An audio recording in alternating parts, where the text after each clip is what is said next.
Hola, ¿qué tal? Bienvenidos sean todos a la entrevista con Michelle Caballero. Recuerden ustedes, llegamos a ustedes a nombre de la Gobernación del Estado Sucre y nuestro amigo Gilberto Pinto Blanco. Amor es lealtad por Sucre y también llegamos a ustedes a nombre del Fondo Nacional de Bomberos y la Vicepresidencia Sectorial de Seguridad. Bueno, ya tenemos con nosotros a nuestra invitada. Se trata de María Fernanda Barreto, especialista en temas internacionales, sobre todo en lo que tiene que ver en esa relación Colombia y Venezuela. Bueno, ¿cómo estás, María Fernanda? Saludos. Hola Michelle, bueno, un gran abrazo para ti y para quienes nos escuchan en tu espacio de entrevistas. Y también ahora que comenzaste recordando el estado Sucre, un estado al que le tengo muchísimo cariño, así que también en particular a quienes nos escuchan desde el hermosísimo estado Sucre. Así es. A ver, estamos en un momento, digamos, especial, quizás crucial. A veces como que uno dice, bueno, ya lo hemos vivido antes, ¿no? Esto de lo que está pasando en este momento. Se habla de la reedición de Guaidó, versión 2.0, un señor que bueno, pretende autoproclamar no reconocimiento de resultados y hablando un poco, y nosotros queremos centrarnos en lo internacional y específicamente del caso, por ejemplo, Colombia-Brasil. ¿Cómo has visto lo que ha sido la intermediación del presidente Petro en todo este proceso? Bueno, creo que las posturas llamadas progresistas siempre han tenido ese problema, ¿no? No tener claridad política exactamente de qué lado de la historia están. Y ese problema, que es de toda la vida, esas tibiezas políticas, siempre generan grandes riesgos para quienes participan de ellas y para quienes se suman. De hecho, yo siempre cito esa frase de la Biblia que dice que a los tibios los vomita Dios. Bueno, en momentos tan graves como el momento histórico en el que estamos, y no hablo de la gravedad del momento venezolano, sino del momento geopolítico mundial, donde hay un mundo que está muriendo, que es ese mundo unipolar, un imperio omnipotente más que ningún otro imperio en la historia, que es el imperio capitalista, y un mundo multipolar o pluripolar, porque también hay un proyecto chavista pujando ahí que habla más bien de ese pluricentrismo. Ese mundo que está naciendo se está posicionando contra el imperialismo, aun cuando no todos rompan con el sistema económico dominante que creó este imperio. Sin embargo, está tan grave la situación, es tan definitiva, tan luce como una crisis profunda, orgánica en términos de Gramsci, lo que está viviendo el imperialismo y el mundo unipolar, que en este momento histórico hay dos grandes bloques que se van consolidando. El bloque proimperialista y el bloque antiimperialista. Y en ese bloque antiimperialista, como te dije, no solamente hay gente de izquierda, hay gente y países que pujan por un mundo pluricéntrico, multipolar, pluripolar, eh, y es allí donde el progresismo no sabe dónde ubicarse, porque no toma posición clara, porque ser progresista es la nada y la cosa ni una, entonces puedes tener ideas muy radicales y humanas, como la que tiene el presidente Petro con respecto a Palestina, una posición muy plausible, muy que se destaca mucho, ¿ya? Eh, que sin embargo, por supuesto, digamos que es muy posterior a la definición de Venezuela de romper relaciones con Israel y de Cuba, pero que no deja de ser muy plausible. Y sin embargo, cuando se trata de los Estados Unidos, por ejemplo, el presidente Gustavo Petro tiene otras posiciones. No ha sacado a Venezuela perdón, a Colombia de la OTAN, no ha iniciado siquiera ese proceso de denuncia que toma alrededor de 2 años para retirar definitivamente a Colombia de la OTAN en su calidad de socio global, porque obviamente no es miembro, es socio global, porque ser miembro sería como demasiado estatus para un país al que los miembros de la OTAN subestiman tanto como los países latinoamericanos, y tampoco ha roto los convenios, muchísimos convenios militares, acuerdos que permiten que Colombia sea una gran base militar desde la cual, entre otras cosas, se siguen gestando ataques contra la soberanía venezolana regular e irregularmente, y tampoco se ha hecho énfasis en desmontar el paramilitarismo. Entonces es muy complejo lo que significa ser progresista, es muy complejo la posición política de Lula y Petro, y por eso cuando se dice, bueno, hay que definir, ¿apoyas o no apoyas a Venezuela? Miran para el norte antes de mirar hacia sus propios países, incluso sus propios intereses, sus propias dignidades, y fijarse en una posición firme contra los Estados Unidos y diría más contra la OTAN en general, incluso a pesar de que Lula sea BRICS. Ahora, ¿y cómo lo calificas? Aquí ha sido tibio la posición que ha tenido Petro. Ya tú has dicho, ya has descrito muy bien que, bueno, no hay una posición del progresismo. Te has referido al progresismo y quizás de manera general. En Sí, esta variopinta, cuando hablamos, por ejemplo, de izquierda, hay gente que todavía habla de izquierda y se refiere a Michelle Bachelet, por ejemplo, ¿no? Eh, esta pero semana vimos un señor de izquierda diciendo que no había que apoyar a Maduro, pero sí a Kamala Harris, izquierda, europea.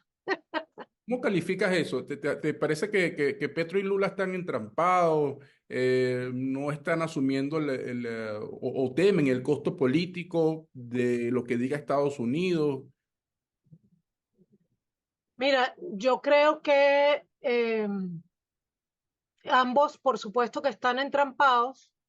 Ambos, por supuesto, que saben que eso tendría consecuencias y algún costo, pero no valoran lo importante que es pararse firme en defensa de los propios intereses nacionales incluso, y más aún de los intereses latinoamericanos. En un principio, el propio Gustavo Petro intermedió y hubo un pronunciamiento en el sentido como de esperar cómo se desarrollaba el trámite legal dentro de Venezuela hasta que se hicieran públicos los resultados definitivos por parte del TCJ, y que no hubiera injerencia dentro de Venezuela. Ahora estas últimas palabras, Petro las presenta en primer lugar pidiendo que se eliminen las sanciones, o sea, las medidas coercitivas unilaterales contra Venezuela, y ya con eso entonces pretende que se justifique históricamente todo lo que viene abajo, y al final termina diciendo a los colombianos y colombianas que no teman, que no van a volver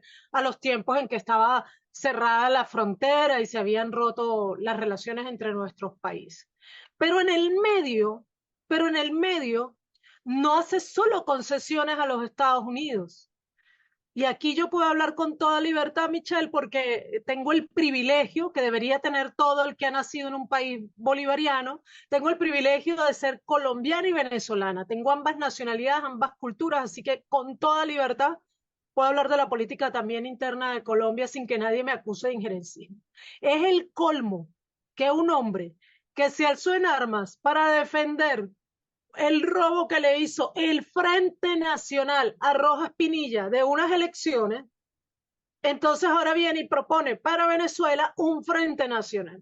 Y para quienes nos escuchan y no saben qué es el Frente Nacional, porque no saben de historia de Colombia o porque son venezolanos y venezolanas, les voy a decir que lo más fácil para entender qué es el Frente Nacional es recordar el pacto de punto fijo. Lo que está proponiendo Gustavo Petro a Venezuela es un pacto de punto fijo.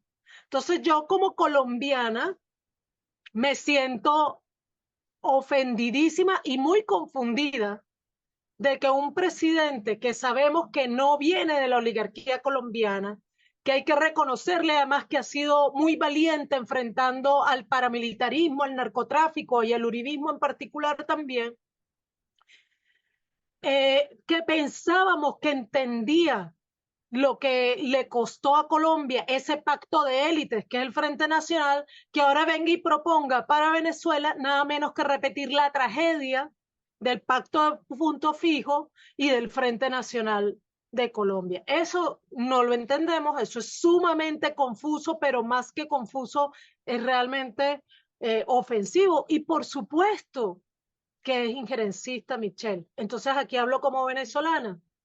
Lo que están haciendo Lula y Petro, aun cuando sea menos agresivo y directo que otros países, tristemente incluso de Latinoamérica, como Argentina, por ejemplo, o como Chile, aún así no deja de ser injerencista e irrespetuoso con la soberanía de Venezuela, por más que se acompañe de una exigencia que es justa, que es la de pedir un fin del bloqueo a Venezuela. Ahora, No tienen, si lo comparas con con la posición de México, por ejemplo, por supuesto, la posición de México es mucho más respetuosa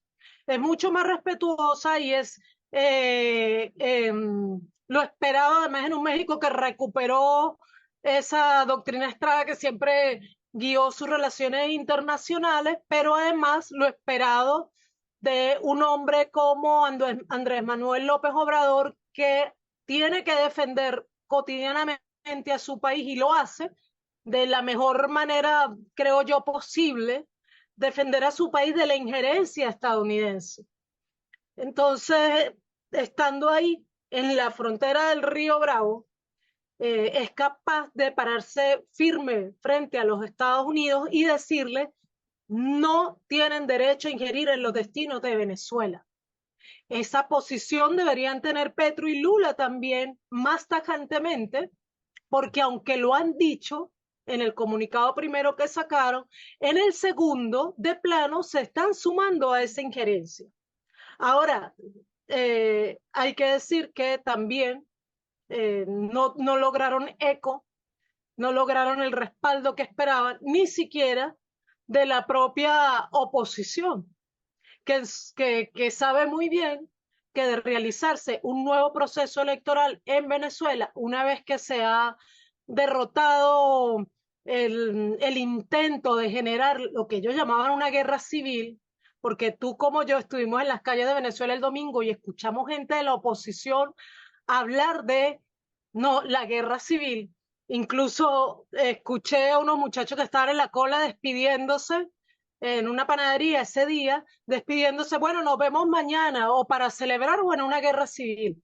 A ese nivel había llegado la idea de que aquí va a haber una ahora, guerra civil. Entonces, ahora, María Fernanda, me parece además muy interesante, como tú dices, tú eres colombo-venezolana y has vivido y conoces más que nadie, o más que ningún quizás venezolano, la historia de Colombia. Hay gente aquí que libremente habla de guerra, de irse a matar. ¿Qué está pasando en Colombia? ¿Por qué pareciera que, bueno, en muchos países o en algunos gobiernos se han detenido, ya no tienen más temas de qué hablar en su política interna?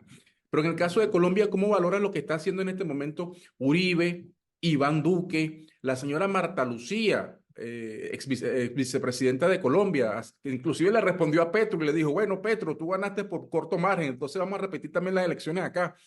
Entonces, ¿cómo ves lo que es esta ofensiva que tiene la extrema derecha colombiana? ¿Por qué le tiene tanta hambre, digo entre comillas, disculpe que usted utilice el término popular, a Venezuela?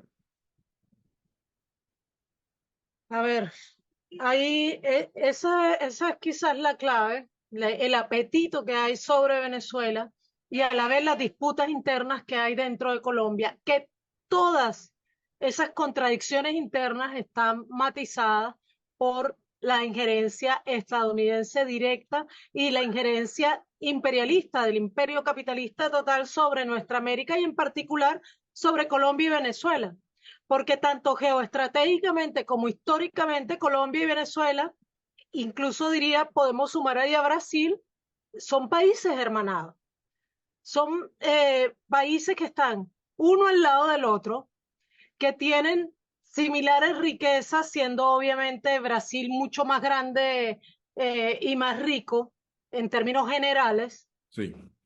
Eh, Son países que tienen grandes riquezas minero-energéticas y tienen grandes riquezas de biodiversidad, pero además tienen, como ya dije, una importantísima ubicación geoestratégica. En el caso de Venezuela, es el país con más fachada caribe del continente. eh, del, eh, ya sabemos que tenemos creo que alrededor de 3.000 kilómetros de frontera hacia el Mar Caribe y consecuentemente con las islas del Mar Caribe. Tiene las más grandes reservas de petróleo, grandísimas reservas de gas, tiene además parte del territorio amazónico, tiene una serie de minerales y tierras raras, sobre todo hacia el sur del país, pero también en general las tiene dispersas por el país. Hay también, por supuesto, entonces, todos estos materiales que gente que está detrás de esta intentona, que como ya dije, ha fracasado, aspira a tener en su poder, como particularmente Elon Musk, y también, por supuesto, Mark Zuckerberg, Bezos, todos ellos ansían apoderarse de Venezuela, pero además tiene un proyecto histórico y eso es lo que la hace distinto al resto de los países de nuestra América.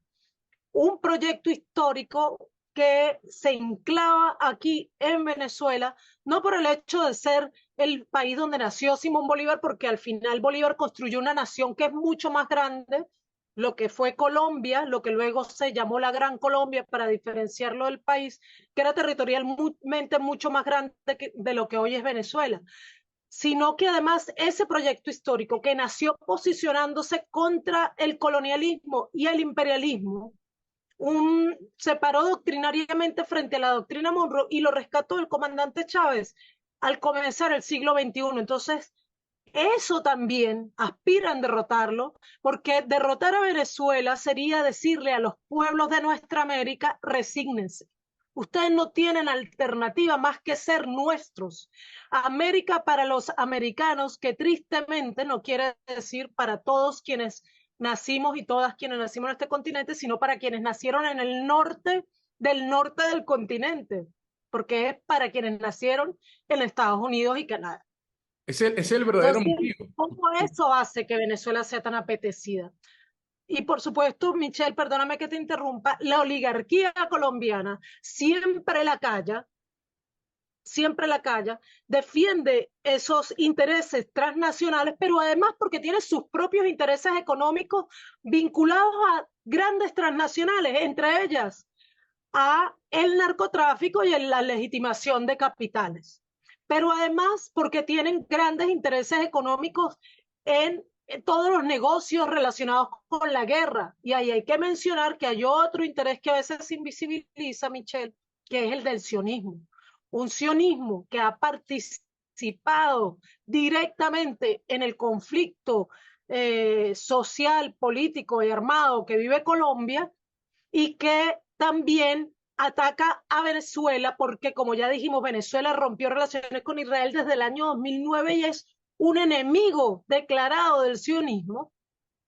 Entonces, también tenemos ahí una articulación entre esa derecha oligárquica, narcotraficante, proimperialista, colombiana, genocida, porque eso es muy importante, genocida, financiadora del terrorismo dentro de Colombia, del paramilitarismo y ejecutora del proceso genocida, ahora enlazada con una mujer como María Corina Machado, que además, no nos cansamos de decir, firmó en julio del 2020 un convenio con el mayor genocida que vive en este momento sobre la humanidad, sobre la tierra, que es Benjamín Netanyahu, es decir, convenio firmado entre María Corina Machado y el partido Likud de Israel, que incluso contempla apoyo en materia de seguridad. Y eso es mucho decir cuando se habla de un país con tanto poder militar, pero además con tanta capacidad para el espionaje y el ciberataque como lo es Israel. Bien, bien interesante lo que la lectura y quiero un poco desmenuzar porque has dado en varios aspectos. Uno de ellos tiene que ver con, digamos, se ha hablado de Venezuela como una especie de laboratorio, ¿no? Hay muchos temas, el tema de los ciberataques, pero en sí, además se crea un grave antecedente, porque cuando uno ve declaraciones de Lula, por ejemplo, de Petro también, se pone, como dice el dicho popular, soga para su propio cuello, ¿no? Es que creo que es que dice, ¿no? Porque digamos, cuando aparece una señora como la ex vicepresidenta Marta Lucía, bueno, vamos a repetir las elecciones aquí. Eh, ¿Qué realmente está concibiendo en este momento Estados Unidos? Es decir, quiere o ubica a Venezuela como un mal ejemplo y quiere, como tú has dicho, ponerle la mano y decir, bueno, si ustedes se comportan así, va a pasarle lo mismo. ¿Cuál sería ese mensaje que quieren transmitir? Mira, hay de todo, hay de todo. Voy a tratar de responderlo lo más brevemente posible, pero no quería dejar de decir, porque no he mencionado a Lula, que en el caso de Lula no nos ha sorprendido nada, nada, después de verlo, siendo un país BRICS, caminar de la mano con Macron por el Amazonas, territorio sagrado para toda nuestra América, además. Y pocos días después de que Macron amenazó, entre comillas, a Rusia, ¿no? Bueno, sobre Venezuela entonces se ciernen muchos intereses y amenazas y ciertamente que para los Estados Unidos yo creo que incluso en este momento más importante que los recursos económicos que sin duda tiene Venezuela y visto ahí también como recursos económicos la riqueza de biodiversidad e incluso las personas, porque recordemos que el sistema, este sistema capitalista vive de nuestra fuerza de trabajo y por eso para ellos no somos seres humanos, sino capital humano. Incluso eso es nuestra propuesta de soberanía, de derecho a la autodeterminación, de socialismo, de poder popular. Es que además estamos desafiando la democracia liberal burguesa proponiendo la creación de un Estado comunal. O sea, estamos subvirtiendo cosas más importantes de lo que a veces vemos dentro del orden que el Occidente ha logrado imponer sobre los países del sur global que, bueno, que venimos además de otras tradiciones culturales. Pero pues digamos que más allá de lo que hay sobre Venezuela, hay un proyecto global, como ya dije, de defensa del mundo unipolar, que es la máxima expresión del poder alcanzado por un imperio en la historia de la humanidad. Y ahí, Michelle, podemos enlazar entonces otra de las políticas, porque esta gente que, por ejemplo, estuvo atacando a Venezuela por el Arauca, sobre todo, por el Apure, pues venezolano, en el año desde el 2021 para acá, ¿verdad? Esa gente que dirigió ese ataque, que es un componente estadounidense ubicado en el Catatumbo, otra región que hemos siempre alertado que Venezuela debe cuidar sobremanera, y eso por cierto implica, entre paréntesis, detener la siembra de palma africana, pero un territorio que Venezuela debe cuidar sobremanera. Esa brigada estadounidense que está enclavada ahí, que dirigió las operaciones que se realizaron contra la soberanía venezolana desde el Apure, por el Apure, esa brigada viene de Afganistán, viene de estar años en Afganistán. Entonces, hay un intento también de reproducir algunas tácticas que utilizaron en el Asia Occidental ahora sobre nuestra América. ¿Por qué? Porque han venido perdiendo espacio. En Asia Occidental, el propio Israel, por cierto, está autosaboteándose con este horroroso genocidio que está cometiendo y como eso lo ha dejado en el mundo, pero los Estados Unidos han venido perdiendo en particular mucho poder y en general el imperio ha perdido mucho poder en Asia Occidental, en África, por supuesto, y en Asia, obviamente, en Asia en general también. Entonces están en una guerra desesperada por recobrar el poder y allí posicionan esta brigada en Colombia, obviamente desde el gobierno de Duque, perdón, pero ahí permanece. ¿Esa brigada dónde Y está? ¿Dónde se encuentra? está ubicada, llegó y se ubicó en la Fuerza de Tarea Vulcano, que como te digo, está ubicada allí en la región del Catatumbo colombiano, que se comunica obviamente con Venezuela a través del río Catatumbo. Pero obviamente no están presos, se mueven por todo el país y cuando el ataque, lo publicamos en uno de nuestros artículos en ese momento, cuando se hizo el ataque a Venezuela por el Apure, se hizo dirigido por esta misma brigada que se trasladó hasta el Arauca para dirigir las operaciones. Entonces ahora no es casual que estén también, por ejemplo, tratando de convertir a un grupo de terroristas, de delincuentes venezolanos entrenados por el paramilitarismo colombiano, cualificados entre comillas por el paramilitarismo colombiano, y que han venido dispersando por todo el continente de nuestra América, como parte de ese proyecto de sembrar el paramilitarismo en toda nuestra América, y ahora lo bautizan Tren de Aragua. Y eso es muchísimo, muchísimo lo que podemos establecer de vínculos entre el relato de un Tren de Aragua que supuestamente es apoyado por Venezuela, por el gobierno bolivariano, pero que en realidad hace 15 días lo vimos al de Aragua, al del Llano y a cuánto tren se le da ahora por inventar, manifestándose a favor de María Corina Machado y atacando, no solo amenazando, atacando a la Fuerza Armada Nacional Bolivariana, a las fuerzas policiales, incluso al pueblo venezolano. Pero ellos han venido generando ahí un relato igual al que generaron con el ISIS en el Asia Occidental.